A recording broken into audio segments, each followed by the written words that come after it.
Indépendance totale. 7h, 10h sur Radio Courtoisie, ligne droite, Corentin Périni. Bonjour Arthur de Vatrigan. Bonjour. Alors, nos auditeurs vous connaissent, vous êtes donc rédacteur en chef de l'Incorrect. Je rappelle la une du dernier Incorrect qui est sur la laïcité, un Incorrect qui est plus jamais d'actualité. Et on rappelle aussi que nous avons fait toute une table ronde avec vous et puis avec donc Thibaut Collin, philosophe là-dessus, qui est évidemment disponible sur notre chaîne YouTube. Mais aujourd'hui, vous êtes chez nous pour parler de cinéma et on va parler donc de la Mostra de Venise. Exactement. Alors, on continue à parler de cinéma dans cette matinale. On va élargir un peu à d'autres arts également. Donc, chers auditeurs, vous qui, on le sait, êtes fans des histoires d'amour, du migrant et de la bourgeoise, vous qui êtes prêts à payer 15 balles pour savoir si Kevin est hétéroflexible, non-binaire ou polysexuel tendance queer, vous qui attendez comme des crevards la prochaine adaptation d'Annie Ernaux sur grand écran, et vous qui, tel le résistant Aymeric Caron, repartez à chaque fin de séance les poches pleines de punaises de lit pour leur éviter un génocide, vous n'ignorez pas de savoir que se déroule donc en ce moment de l'autre côté des Alpes la Mostra de Venise. Pour les autres, bande d'ignards, sachez que la Mostra est l'un des plus grands festivals du 7e art, à égalité avec la Berlinade chez nos amis allemands, mais bien en dessous évidemment de notre festival à nous, le Festival de Cannes. La récompense suprême est le Lion d'Or, en référence au lion de Saint-Marc, la représentation de l'évangéliste, mais qui s'appelait avant la Coupe Mussolini, une preuve de plus pour ceux qui en doutent encore que les macaronis n'ont jamais rompu avec le fascisme. Bref, parmi les lauréats depuis sa création en 1932, comme par hasard, on y trouve des chefs-d'œuvre comme Le Secret de Brokeback Mountain, La Forme de l'eau, Joker, L'événement, mais aussi malheureusement des daubes comme Rashomon, L'Enfance d'Ivan, Ordette, Au revoir les enfants ou encore Anabi. Et cette année, chers auditeurs, la Mostra a encore fait plus parler d'elle que d'habitude, alors même que le palmarès ne sera dévoilé que demain. L'objet du scandale, parmi les sélectionnés du Cru 2023, on y trouve les nouveaux films de Luc Besson, Roman Polanski et Woody Allen. Leur point commun, tous les trois ont eu affaire à la justice pour des histoires de bagatelles, mais ont échappé avec plus ou moins d'élégance au massacre, du moins jusqu'à présent. Besson a été accusé de viol, un dépôt de plainte classé en non-lieu en décembre 2021, puis confirmé à la cour d'appel en mai 2022. Woody Allen, lui, a été accusé par son ex-femme Mia Farrow, alors en pleine séparation, d'avoir agressé sexuellement leur fille adoptive, Dylan, qui a fait l'objet d'une enquête officielle approfondie ayant conclu qu'il ne s'était jamais rien passé.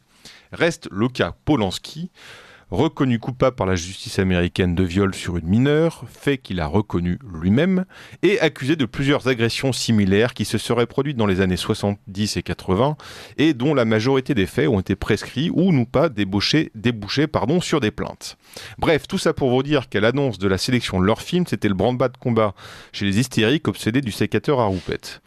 Le collectif féministe 50-50, qui comme son nom l'indique milite pour les quotas, s'est insurgé que, je cite, « des festivals européens majeurs continuent de donner une visibilité considérable à des réalisateurs accusés puis poursuivis pour agression sexuelle ». Évidemment, la non-condamnation des deux premiers, la justice, tout ça, elle s'en tamponne.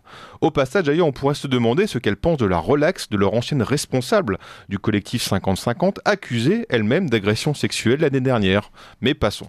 Je ne parlerai pas de nos médias de grand chemin en charge du suivi du festival, qui se transforme avec une agilité de ballerine russe en porte-parole de collectifs obscurs mais toujours en écriture inclusive, et qui taguèrent la ville de slogans aussi ingénieux qu'inventifs que Besson plus Polanski plus Allen égale 17 condamnations. Au point même que le journal de gauche Le Monde titra récemment « Woody Allen, Luc Besson et Roman Polanski font un retour très contesté ». Mais contesté par qui ? Oui, mais enfin Arthur, vous l'avez dit, Polanski a reconnu une partie des faits et la question qui revient à chaque fois est « peut-on séparer l'homme de l'artiste ?» Alors séparer l'homme de l'artiste, non, ça n'a aucun sens, à moins évidemment qu'il soit sérieusement bipolaire et encore, mais séparer l'œuvre de l'artiste, donc de l'homme, évidemment. Sinon il y a des choses que nous ne lirions ni ne regarderions plus. Mais c'est intéressant de voir à quel point certains accolent systématiquement une épitaphe à un nom. Prenons l'exemple de Libé, qui, quand il ne s'occupe pas que de l'extrême droite, s'occupe de la Mostra de Venise, a écrit hier, par exemple, que la distinction entre l'homme et l'artiste est devenue rance. Et à chaque fois que le nom de Besson ou de Woody Allen apparaît, est systématiquement accolé, accusé de viol. Et c'est vrai pour grand nombre d'autres médias. Alors vous me direz, lorsqu'on parle de Brasillac ou Drieux, la mention collabo s'y trouve aussi. Pourquoi pas ? Mais dans ces cas-là, cas-là, allons-y à fond, soyons inclusifs. Pour Simone de Beauvoir, mettons à chaque fois admiratrice de Staline, pourvoyeuse de mineurs, pour Sartre, son collabo de mari et pote de Drieux. Pour Gauguin, on mettrait peintre pédophile, pour Gide, écrivain, grand amateur de jeunes garçons au goûter. Et la liste est longue et on pourrait s'amuser. Et d'ailleurs, entre nous, mais juste entre nous parce que personne nous écoute, Rebatté aurait bien pu être un militant woke, anti-raciste, platiste, fan de poutistes, anti-vax, franc-maçon, bref. Mais tout ce qu'on lui demande, nous, humbles Français, c'est de pondre des étendards. Parce que justement, un œuvre, que ce soit un tableau, un roman, un film ou une chanson, une fois sortie, n'appartient plus à son auteur. Alors, bon, je ne dis pas que nos 3 Lascars sont à la hauteur de Rebatté, quoique le locataire de Polanski, c'était quand même quelque chose. Pour Woody Allen, je ne saurais vous conseiller de lire les anciens livres du camarade d'Andrieux qui était là juste avant, pour vous faire une petite idée. Quant à Besson, bon, j'avoue, à part le sympathique Subway et l'enfantin 5e élément, il n'y a pas grand-chose à sauver. On pourrait d'ailleurs l'attaquer pour ricanisation version texane du cinéma français, ça aurait un peu plus de gueule. Mais revenons à notre Politburo. J'aimerais savoir si, lors de leur prochain papier, ils accoleront la mention accusée de promouvoir la pédophilie lorsqu'ils parleront du dessinateur Bastien Vivès. Alors, Bastien Vivès, on rappelle, il a été exclu du dernier festival d'Angoulême, grande messe du genre, notamment à la demande d'auteurs de bandes dessinées féministes. Oui, et même une tribune publiée dans le journal Le Monde, signée par un bon nombre de nos élites, le soutenait.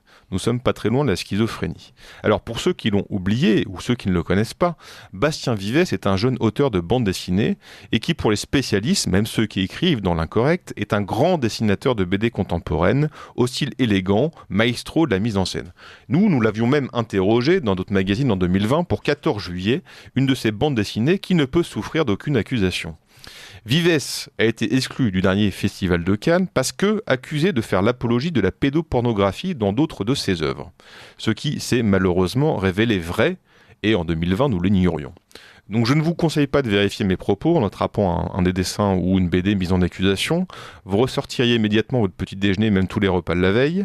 Le cas Vivès est bougrement intéressant parce que justement, il répond à la question de séparation de l'homme et de l'œuvre.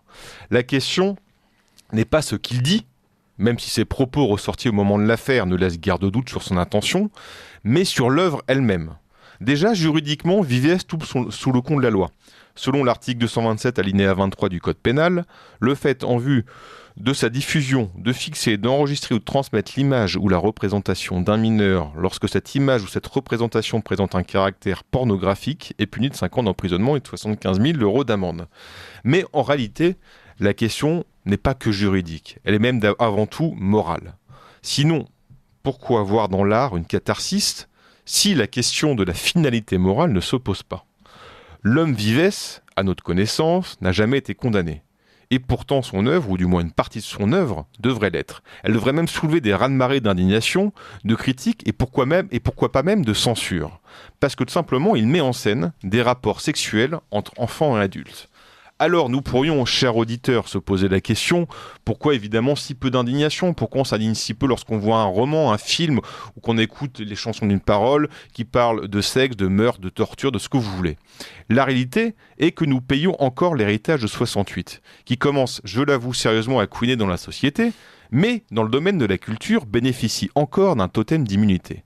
Parce qu'avec l'art, tout est permis. Au passage, je vous raconte une petite anecdote sur l'affaire Vivès.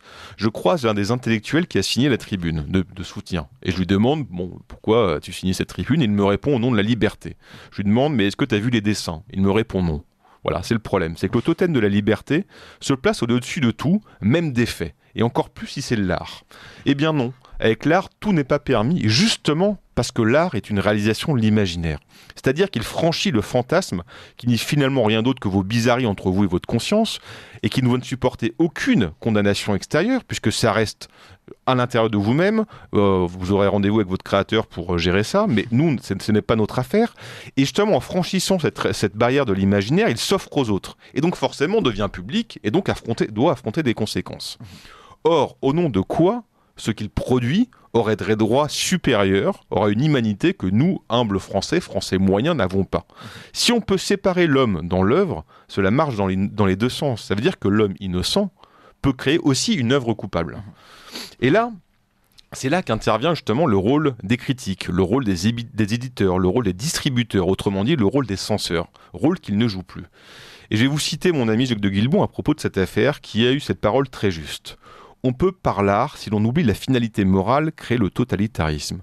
C'est ce que montre Pasolini dans Salo ou les 120 jours de Sodome. C'est le sadisme qui crée le fascisme. Parfois, c'est de la censure que naît le fascisme. Parfois, ce n'est pas de la censure que naît le fascisme, mais c'est de l'absence de censure.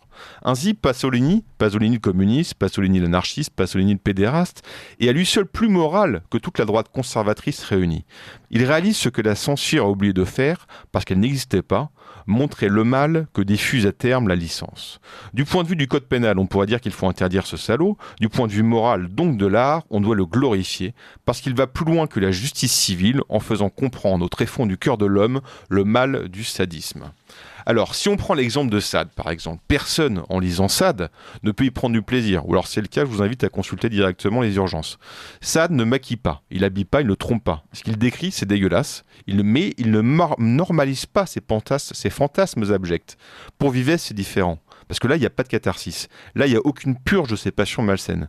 Au contraire, il les stimule, il essaie de les rendre sexy, il essaie de les rendre punk, excitantes, par provocation, par diablerie, on s'en fout. Il détourne la vérité pour glorifier le mensonge, et ça c'est bien plus condamnable que tout le reste. Merci Arthur de Vatrigan. Alors je ne sais pas si ça a donné envie à nos auditeurs de voir des films de Pasolini. On rappelle que vous êtes donc directeur de la rédaction de l'Incorrect. Et puis je rappelle aussi la dernière une de l'Incorrect sur la laïcité. Et puis notre table ronde est toujours disponible sur notre chaîne YouTube avec vous-même et puis Thibaut Collin. Merci Arthur de Vatrigan. Merci à vous.